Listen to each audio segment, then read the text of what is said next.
Coucou ma team, j'espère que vous allez bien. Écoutez, je suis face à vous aujourd'hui pour faire un direct et je pense le dernier. Alors j'aurais besoin en fait que vous taguiez un peu tout le monde parce que qui ne dit rien consent. Je commence à être victime d'acharnement et d'harcèlement.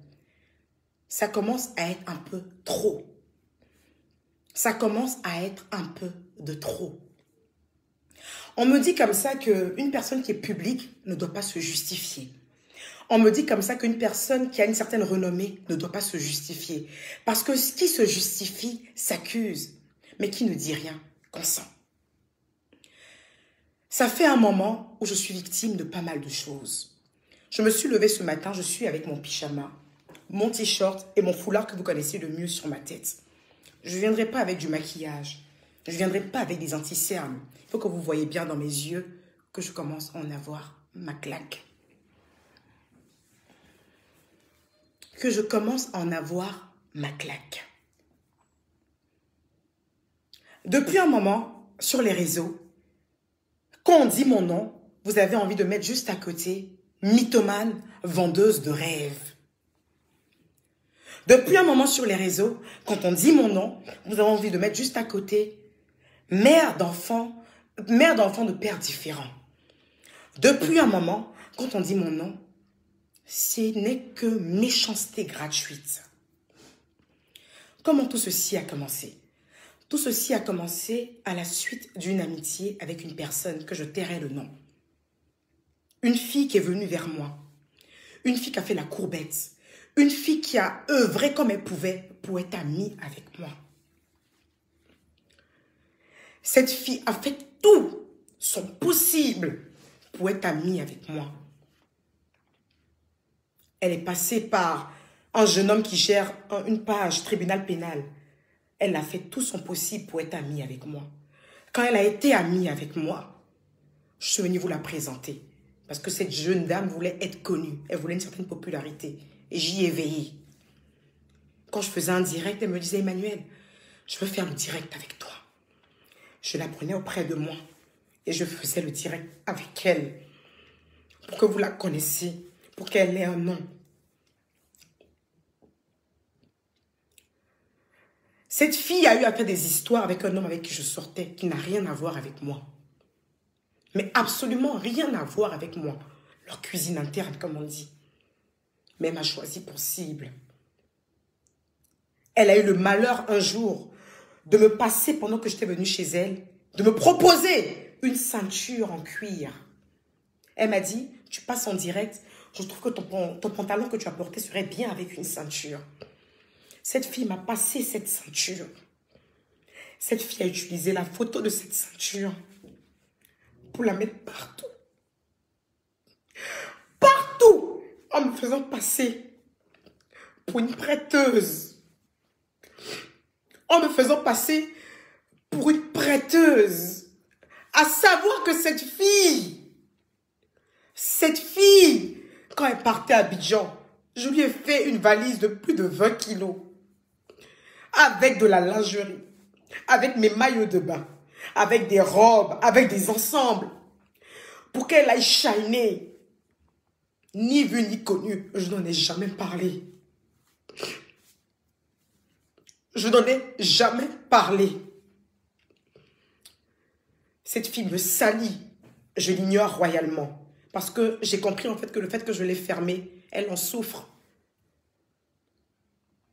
J'ai accepté. Donc souvent je vois en commentaire, oh tu es une prêteuse, tais-toi. S'il y a quelque chose que je ne sais pas faire dans ma vie, c'est prêter. Pour ceux qui me connaissent, je vous prie de vous signaler. Ceux qui m'ont pratiqué, qui me connaissent. Emmanuel Keïta et le prêtage, c'est deux choses différentes. Tellement que j'ai une garde-robe qui ne dit pas son nom. Ma première erreur dans ma vie, quand j'ai commencé à toucher de l'argent, c'était shopping. Erreur fatale. Et je vous en ai parlé. Erreur fatale. La première chose que j'ai fait comme bêtise quand j'ai commencé à avoir beaucoup d'argent, c'est me mettre à fond dans le shopping.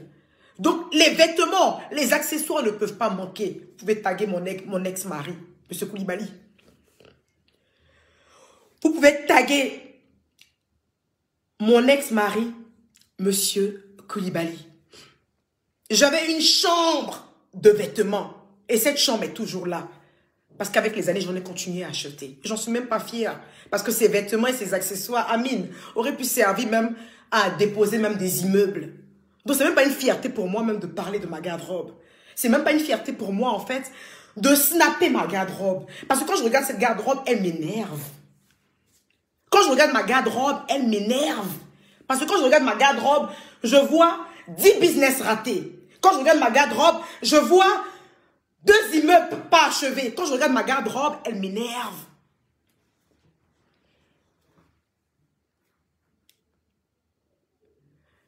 Quelqu'un s'est levé un matin, ça faisait peut-être une semaine que je m'étais séparée d'un homme. Pendant la semaine même, j'ai fait le challenge de Sorry de José. J'ai fait plein de choses. Vous ne vous êtes même pas rendu compte que j'avais un problème dans ma vie. Cette personne s'est levée. Si c'est lui ou pas, je n'accuse personne. Et une page dont je tairai le nom parce qu'elles n'ont même pas vraiment d'abonnés, s'est levée, commençait à dire oui. Emmanuel Keïta s'est séparé de son homme et elle est en train de chercher à recoller les morceaux avant qu'on dise que elle n'a plus la Range Rover. Comment vous pouvez mentir autant? Je n'ai jamais connu. Je n'ai jamais dit sur une page, sur un snap, par écrit, oralement, virtuellement, je n'ai jamais dit posséder une Range Rover. J'ai une voiture. J'ai une Mercedes. J'ai une voiture. J'ai une Mercedes. Je n'ai jamais dit posséder une Range Rover. Je vous ai laissé spéculer. Mais après, trop, c'est trop. Au début, on en rit. On dit, mais qu'est-ce qu'il raconte même? On en rit, on en rit, on en rit, on en rit, on en rit. Mais à un moment, ça suffit. Je n'ai jamais dit posséder une Range Rover. Je n'ai jamais dit posséder une Range Rover. Montrez-moi un écrit. Montrez-moi un truc où j'ai dit posséder une Range Rover jusqu'à ce qu'on me l'arrache. À quel moment? J'aimerais bien qu'on me le dise. À quel moment? À quel moment j'ai dit posséder une Range Rover?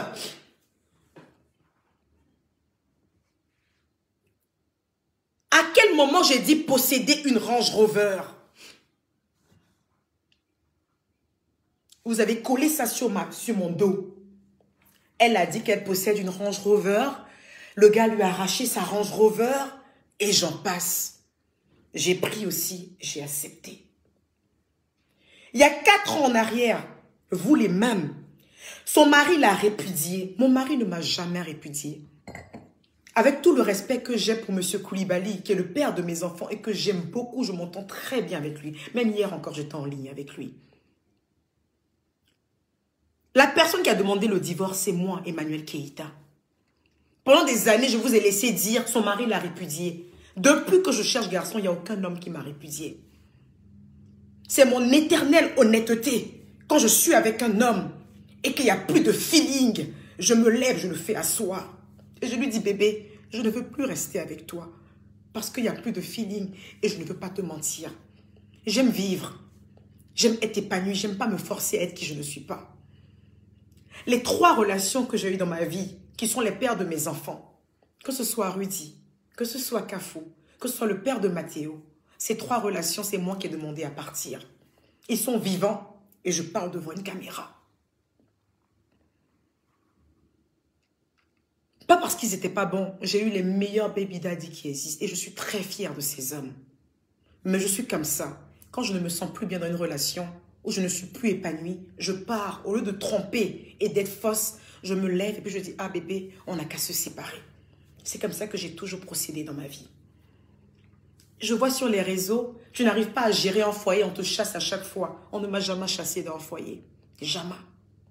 C'est moi qui suis toujours partie. Et j'ai toujours gardé de très bons rapports avec les pères de mes enfants. Parce que j'ai toujours été une femme honnête.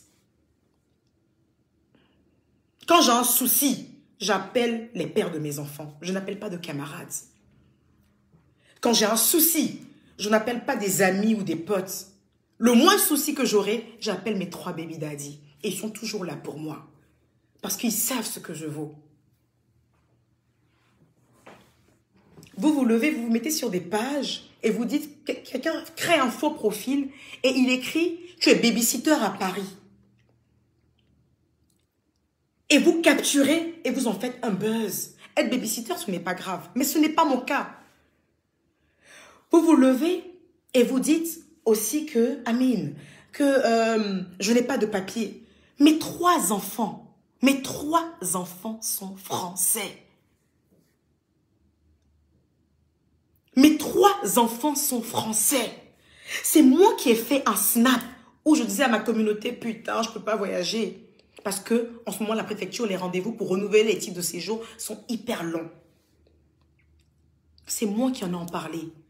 Parce que je suis quelqu'un de vrai. Je suis quelqu'un de spontané. C'est moi qui vous ai parlé de cas de séjour sur mon snap. C'est pas une information que vous êtes allé chercher en fait. C'est moi qui en ai parlé. Sur mon snap.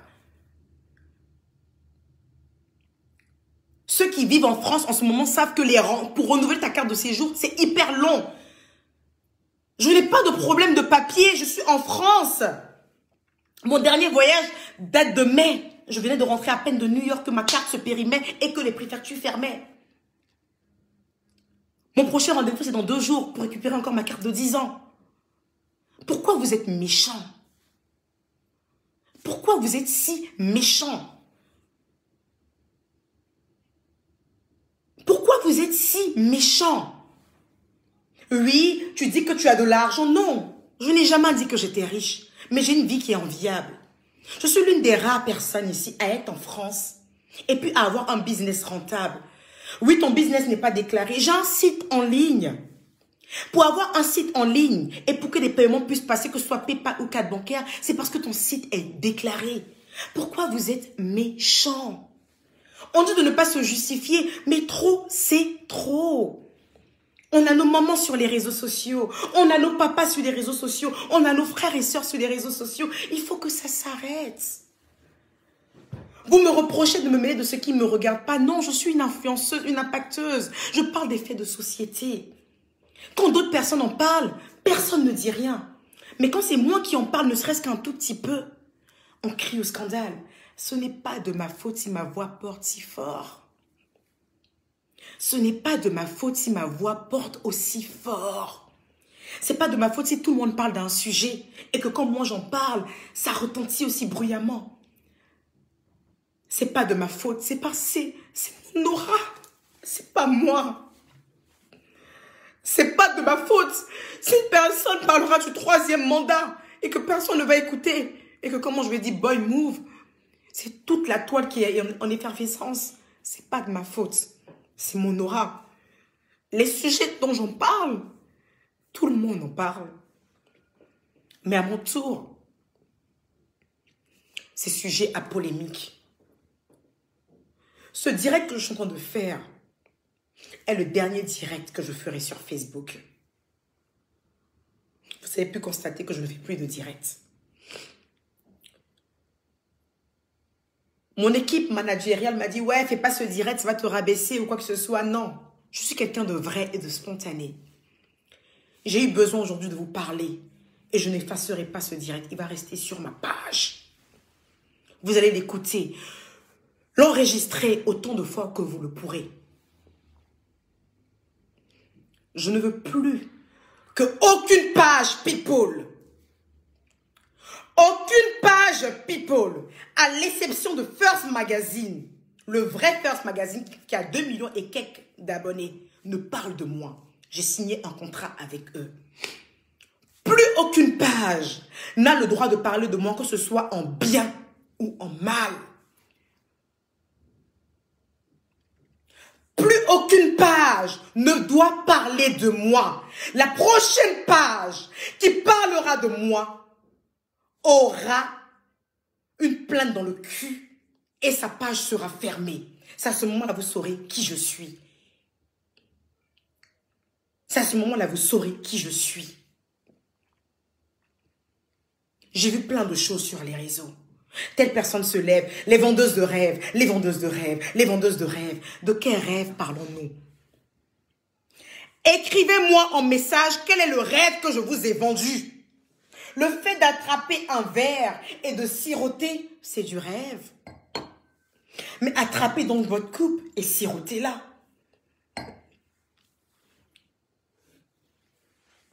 Attrapez votre coupe et sirotez-la. De quel rêve parlons-nous? J'aimerais que vous m'écrivez. Écrivez-moi ici le rêve que je vous ai vendu. Vous allez m'écrire. Hein?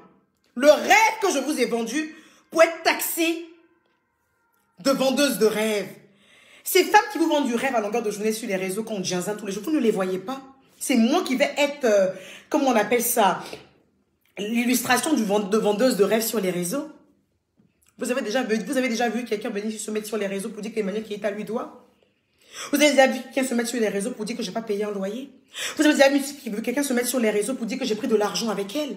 Vous avez déjà vu quelqu'un se mettre sur les réseaux pour dire que je suis allée manger chez elle? De quel rêve vous parlez?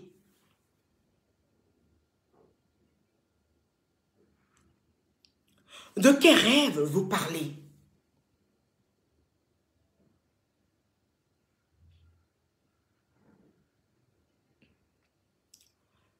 J'ai voulu me la faire cool, en venant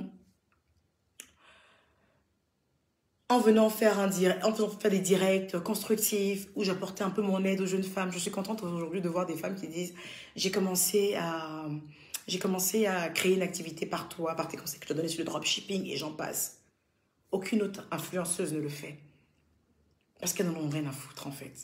C'est cette proximitude-là. C'est cette proximitude qui a engendré tout ça. C'est cette proximitude qui a engendré tout ce qu'on est en train de voir là. Parce que si je restais bien à ma place, il y a beaucoup de choses qui n'allaient pas arriver. Donc je prends aussi les responsabilités de mon côté. Je prends les responsabilités aussi de mon côté. Il y a eu trop de proximitude. Il faut que je prenne aussi mes responsabilités. Je m'excuse quand on vilipende une femme comme vitale et que je mette ma caméra pour la défendre. Je m'excuse aussi pour ça. Je m'excuse pour toutes les fois où on a maltraité des enfants et que j'ai mis ma caméra et que j'ai défendu ces enfants. Je m'en excuse. Je m'excuse pour toutes les fois où on parlait de cherté de la vie, où j'ai fait des posts pour tacler le pouvoir en place. Je m'en excuse. Ma place est de ne pas m'occuper de ce genre de choses. Ma place est de rester là où je suis, la place de Queen, comme ce que font toutes les influenceuses que vous respectez. Je m'en excuse très sincèrement. Je vous présente toutes mes excuses pour cela. Mais je refuse à compter d'aujourd'hui que vous assimilez mon image à une vendeuse d'illusions. Parce que jusqu'à preuve du contraire, je ne vous ai jamais menti sur rien. Jusqu'à preuve du contraire, je ne vous ai jamais dit que je possédais une Range Rover. Jusqu'à preuve du contraire, je ne vous ai jamais rien dit. D'accord? Vous avez le seum de tout. La dernière fois, Aya a posté ma black card. Vous avez trouvé à dire que c'est une fausse black card. Non, d'abord, vous avez dit qu'elle est périmée. On vous a mis la date 2023, la date d'expiration. Vous avez dit, ah, ok, c'est que c'est une fausse carte. Parce que pour vous, en fait, il faut que je reste la fille pauvre. Non, je ne suis pas pauvre et je ne serai jamais pauvre. Parce que tant que Dieu me donnera les mains pour travailler et la tête pour réfléchir à des business, je ne serai jamais pauvre. Ça, c'est à prendre ou à laisser. Plus aucune page. Plus aucune page. Je dis bien plus aucune page. Plus aucune page. Je ne donne la permission à plus aucune page de parler de moi en bien ou en mal. Ne parlez plus de moi. Ne parlez plus de moi. Ne pensez pas que j'allais venir vous faire un direct, en fait, où j'allais me la jouer très forte, avec un maquillage dégoulinant, avec une belle perruque. Non. Je viens avec mon pyjama, avec les larmes dans mes yeux, pour vous dire à quel point j'en ai marre de ces mensonges. pour vous dire à quel point j'en ai marre de ces mensonges.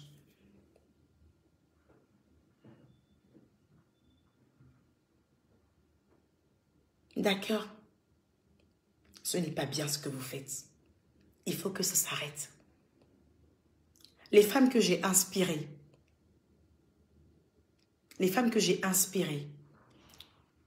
je continuerai à vous inspirer au travers de mes snaps et au travers de EK Paul Business & Co. Si vous avez besoin qu'on vous inspire, si vous avez besoin qu'on vous accompagne dans une activité, vous allez contacter nos services de prestation. J'ai fait ce que j'ai pu. Mais j'ai des enfants qui me regardent. J'ai ma mère qui est sur les réseaux et j'ai ma famille qui est sur les réseaux. Je ne vais plus accepter qu'on me salisse comme on le fait. Je suis quelqu'un à la base qui s'en fout beaucoup.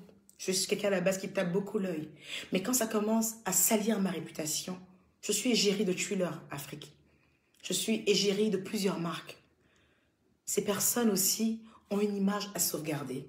Et vous n'avez pas le droit, en fait, de me salir autant et de me rabaisser.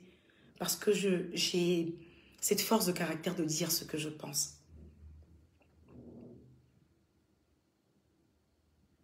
D'accord?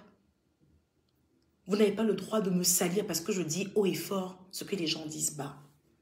Vous n'avez pas le droit de me coller des étiquettes. Combien de femmes publiques, aujourd'hui, ont des enfants de pères différents? Vous-même qui écrivez, ou vous-même qui likez ce genre de commentaires, vos mamans ont des enfants de pères différents. Et vous savez que ce n'est pas pour autant qu'elles sont de mauvaises mamans.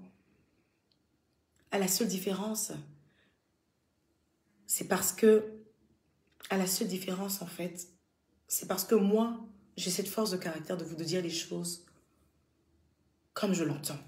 C'est pour ça que vous vous permettez en fait de me dénigrer autant. Je me suis réveillée ce matin et quand j'ai vu, on m'a envoyé une énième fois une capture d'écran d'un faux profil qui affirme « Tu es babysitter à Paris, tu travailles avec ma sœur. » Tu te dis « Mais attends, comment des gens peuvent faire des captures et le mettre sur une page ?» Pourquoi vous voulez forcément mettre cet esprit de pauvreté sur ma vie? Pourquoi vous voulez mettre des esprits de négativité sur ma vie? Alors que je vous fais que du bien. Comment vous pouvez vous permettre ce genre de choses? Vous ne réussirez pas à me faire quitter les réseaux. Non. Non. Je continuerai à poster mes photos. Je continuerai à poster mon mood. Mais par contre, ce que j'ai décidé de ne plus faire, et ça, mon manager le sait, j'ai pris cette décision en novembre. Même mon ex-copain avec qui j'étais le sait. En novembre, j'ai décidé que je ne ferai plus réellement de direct sur des sujets amis, voilà. Si je dois faire même un direct instructif, ça sera en comité restreint et ce sera vraiment des trucs qui seront basés vraiment que sur l'entrepreneuriat. C'est ça que vous avez vu depuis que je ne fais pas de direct. Parce que c'est une décision qui a été mûrement réfléchie. Mais je n'oublie pas ma communauté. Je n'oublie pas ces femmes, en fait, et ces hommes qui se battent tout le temps pour moi, qui sont tout le temps en train de me défendre. Je ne vous oublierai jamais. C'est pour vous, en fait, que je ferai, en fait, des directs à comité restreint, mais pas au vu et au su de tout le monde. On trouvera un moyen de se réunir et que vous puissiez profiter de mon expertise et de mes conseils. Parce que je ne vais pas mélanger tout le monde dans le même panier. Il y a des gens qui m'acclament. Il y a des gens qui m'acclament et qui sont prêts pour moi. Je ne vais jamais vous lâcher parce que d'autres personnes, et qu'il y a un petit panel de personnes, me lancent des cailloux. Je serai toujours la même Emmanuelle pour vous. Parce que vous avez toujours été là pour moi. Mais je vais juste un peu chambouler la manière de faire. Voilà. On va se créer autre chose, un autre univers pour que vous puissiez toujours profiter de mes conseils et que je puisse être toujours là pour vous, mais sans pour autant m'étaler. Donc je serai toujours là pour vous. Mais pour le reste, je préfère être un peu à l'écart parce que la proximité a engendré un gros manque de respect.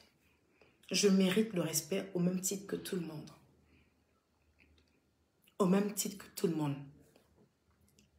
Je n'ai pas à aller acheter une voiture de plus de 40 000 € pour venir vous la poster parce que je dois paraître bien et digne. J'ai un empire à relever. J'ai un héritage à laisser à mes enfants. Je n'ai rien à vous prouver de ma richesse. Je ne justifierai jamais ma richesse ou ma pauvreté devant vous. Ce que je vous demande en revanche, c'est d'arrêter de mentir sur moi. S'arrêter de dire des contre-vérités sur ma personne, ce n'est pas bien. Les lames versées aujourd'hui, c'est un ras-le-bol. On n'est pas en fer, on est fait de chair. Vous m'avez vu plusieurs fois pleurer pour des histoires qui ne me concernent même pas. Vous m'avez vu pleurer pour la mort d'un enfant. Vous m'avez vu pleurer pour des femmes qu'on rabaisse. Donc, vous devez vous dire que ma propre histoire à moi ne peut que me faire du mal, malgré toute la force de caractère que je dégage. Alors, je vais demander aujourd'hui à ces pages de me coller la paix. Je vais demander à ces pages de me la paix. Je ne veux plus avoir affaire à ces pages. Je n'ai jamais menti sur quoi que ce soit. Ma vie est réelle. Ma vie est faite d'amour. Dans mon joli appartement où je ne dois pas 5 francs, où je paye un loyer chaque fin du mois. Mes entreprises sont déclarées. Mes enfants ne meurent pas de faim. Je ne vends du rêve à personne. Si le fait d'attraper une tasse comme un verre comme ça ou une tasse comme ça, c'est ce que vend du rêve, alors je vous vends du rêve jusqu'à la fin de votre putain de vie. Si c'est ça vendre du rêve, je vous vendrai du rêve jusqu'à la fin de votre putain de vie. D'accord? C'est tout ce que j'avais à vous dire. Vous ne me retirerez pas des réseaux sociaux. Vous n'allez pas me retirer de ma manière de vivre. C'est un coup de gueule, un ras-le-bol. C'est dit, c'est dit. Next. Et je ne supprime pas cette vidéo. Elle va rester sur ma page. Parce que c'était mon mood actuel. Le mood d'aujourd'hui, c'est que je me suis levée et que j'en ai marre que vous parlez de moi et que vous inventez des histoires sur moi. C'est pas parce que je ne me défends pas que ça veut dire que c'est la vérité. C'est parce que je voulais laisser passer. Je voulais laisser passer. Mais là, c'est en train de me coller à la peau. Je dis non, ça suffit. Ça suffit. Ceux qui sont passés dans ma vie, ils sont passés, c'est fini. Basta. Je ne veux plus voir aucune page écrire sur moi. Mon service de communication, mon manager et mon avocat rentrera en contact avec toutes ces dites pages. Je ne veux plus voir de pages écrire sur moi. Je vais prendre congé de vous. C'est ce que j'avais à vous dire. Et je vous souhaite une très belle journée. Take care.